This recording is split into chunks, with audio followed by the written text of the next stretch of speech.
This is our generation's answer to the movement that built our union, the sit-down strikes of 1937. Then as now, we face massive inequality across our society. Then as now, our industry is rapidly changing and workers are being left behind. Yes, workers are being left behind because the transition to EVs means more dependence on automation. The reason the big three still cannot make profitable EVs is because they are building these EVs the same way they built ICE vehicles for the last 50 years.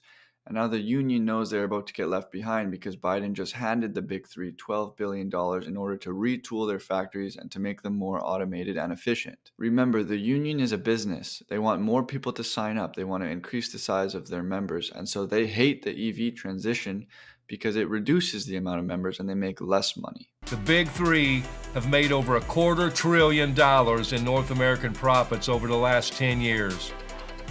They've made $21 billion in profits in the first half of this year.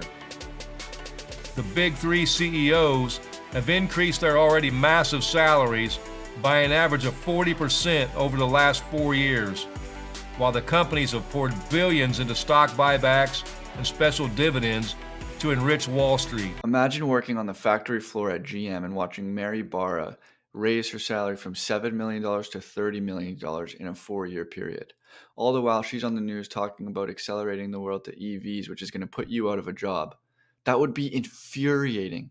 Meanwhile, at Tesla, Elon Musk's salary is $0. He does not take a salary from Tesla. He gets paid based on performance. Stock-based compensation rewards him when he executes. Car companies are fleecing consumers right now. In the past 4 years, the average price of a new car is up 30%.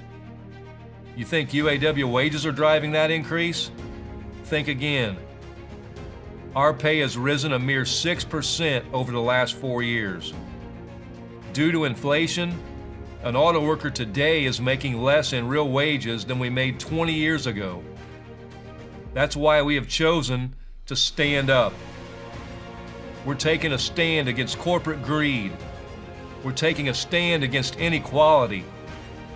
And we're taking a stand to end tears, to win back cost of living allowance, to raise wages, and to protect our communities from plant closures. Wow, legacy is in trouble. How can the big three transition to EVs when the UAW president is making inspiring speeches like this? I mean, there's just no way the UAW is going to give in at this point.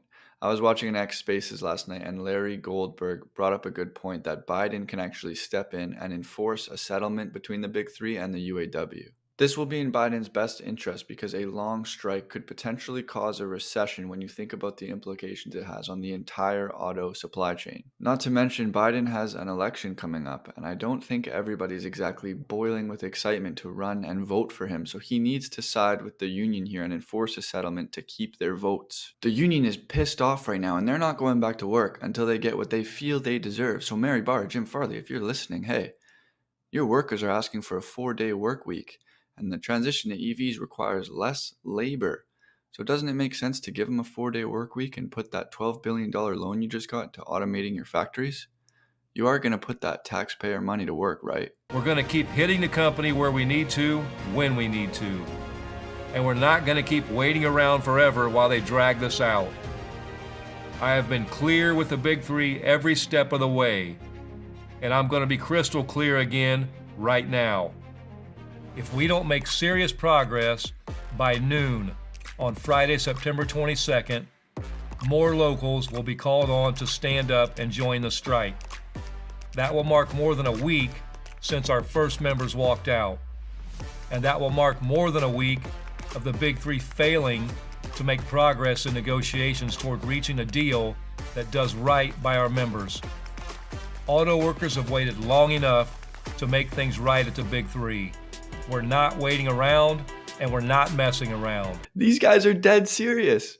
Biden needs to step in and enforce a settlement, and it's such a shame because Tesla's mission statement has always been to accelerate the world's transition to EVs. They've shown everyone it's a superior product, but it's sad because if you were an engineer working at GM and you were on the production line and you were eager and you saw a part and you're like, hey, I don't think that part needs to be there, someone would be like, shh, hey, That's somebody's job. Somebody's job is to supply that part, so we can't take it away. This is the mentality of unionized companies, and it makes innovating and transitions so difficult. It reminds me of the rocket industry in the late 2000s when NASA awarded a big contract to supply the International Space Station to a company that was not SpaceX. SpaceX was in their early innings. They'd only had one contract so far with $2 million.